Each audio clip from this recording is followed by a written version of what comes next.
আমাদের না স্বামী আছে না ছেলে আছে, আমরা সে লোকের বাড়ি পাট করেই খাই। ছেলেদের জন্য যদি কিছু কেনার থাকে সেটা আমরা মন খুলে করতে পারবো।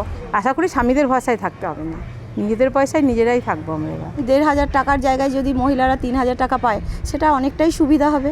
আমি তো এমনিতে ১,৫০০ টাকা যেটা ৩,০০০ হচ্ছে তাতে ভীষণ খুশি। এটা আমরা বেশ নিজেদের হাত খরচা মানে সেইভাবে আমরা খরচাও করতে পারবো। হ্যাঁ, বা ছেলেদের জন্য যদি কিছু কেনার থাকে সেটা আমরা মন খুলে করতে পারবো। এটাতেও আমরা খুব খুশি হচ্ছি যে আমাদের তো মায়েদের একটা আশা থাকে যে ছেলের জন্য কি করব, কোনটা করলে ছেলে খুশি থাকবে। হ্যাঁ, সেই জায়গায় দাঁড়িয়ে দেখলে চিন্তা করলে জিনিসটা খুব ভালোই লাগছে। তাহলে কি লক্ষ্মী ভান্ডার পান আপনি? হ্যাঁ, আমি লক্ষ্মী ভান্ডার পাই, যেটা এখন হ্যাঁ যেটা ১,৫০০ টাকা পাচ্ছি সেটা বেড়ে আমার ৩,০০০ টাকা হবে। সেইটাতে আরও বেশি খুশি হচ্ছি।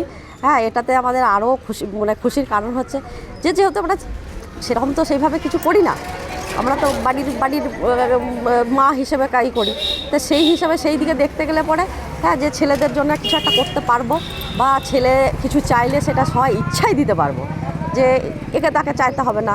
হ্যাঁ, তাতে ছেলেরাও গর্ব করে বলবে মা তুমি যেটা তুমি লক্ষ্মী ভাণ্ডার ফেটতে সেটা তোমার বেড়ে ৩,০০০ টাকা হয়েছে, সেখান থেকে আমাকে দাও, সেখান থেকে আমিও কিছু কিনবো বা আমারও নিজে যদি সকালাত কিছু থাকে সেটার থেকেও আমি উপকৃত হব, যে হ্যাঁ কাউকে চাইতে হবে না আমাকে। সুবিধা তো হবেই। দেখুন ১,৫০০ টাকার জায়গায় যদি মহিলারা ৩,০০০ টাকা পায় সেটা অনেকটাই সুবিধা হবে। হ্যাঁ, অবশ্যই বাড়বে। অবশ্যই ভাবনা চিন্তা তো যখন টাকাটাও যখন বেশি হাতে আসবে তখন তার ভাবনা চিন্তাটাও একটু অন্যরকম হবে।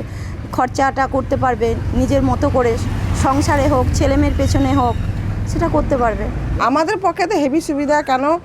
কেন আমাদের না স্বামী আছে না ছেলে আছে, আমরা সে লোকের বাড়ি পাট করেই খাই। হ্যাঁ, আমরা যদি দেয় তাহলে আমাদের আরও সুবিধা হবে সংসার চলাতে।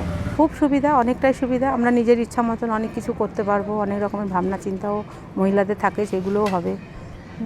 আমাদের ছেলে বাচ্চাদেরও অনেকটাই আমরা অনেক করতে পারবো, কারোর অনেক ভরসায় থাকতে হবে না। ১,৫০০ টাকাটা তো সেরকম কিছু হতো না, কিন্তু ৩,০০০ টাকাটা অনেক কিছুই হবে। আশা করি স্বামীদের ভরসায় থাকতে হবে না, নিজেদের পয়সায় নিজেরাই থাকবো আমরা এবার।